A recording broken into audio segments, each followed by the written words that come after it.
Abraham Lincoln কি সত্যিই দাসপ্রথা শেষ করতে চেয়েছিলেন, নাকি এটি ছিল তার একটি রাজনৈতিক কৌশল? ইতিহাস বলে তিনি দাসদের মুক্তিদাতা, কিন্তু অনেকেই আবার মনে করেন সবকিছুই ছিল এক বিশাল রাজনৈতিক দাবার চাল। 1861 সাল, আমেরিকা জ্বলছে গৃহযুদ্ধে। উত্তর বনাম দক্ষিণ। দক্ষিণের শক্তি দাস শ্রমের অর্থনীতি, আর উত্তরের লক্ষ্য ইউনিয়ন বাঁচানো। অনেকেই ভাবেন যুদ্ধটা ছিল মানবতার জন্য, কিন্তু সত্যিই কি তাই? আব্রাহাম লিঙ্কন এক জায়গায় বলেছিলেন, আমার প্রধান লক্ষ্য ইউনিয়ন বাঁচানো, দাসত্ব প্রথা বিলোপ নয়। তাহলে 1863 সালে তিনি জারি করেন ইমানসিপেশন প্রোক্লেমেশন, কিন্তু শুধু বিদ্রোহী রাজ্যগুলিতে। মানে কি?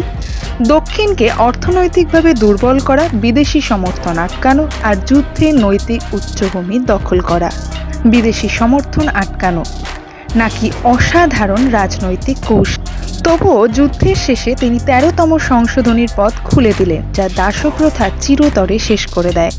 আপনার মতে লিঙ্কন কি মানবতাবাদী নায়ক, নাকি অসাধারণ একজন রাজনৈতিক স্ট্র্যাটেজিস্ট? জানান কমেন্টে। ধন্যবাদ।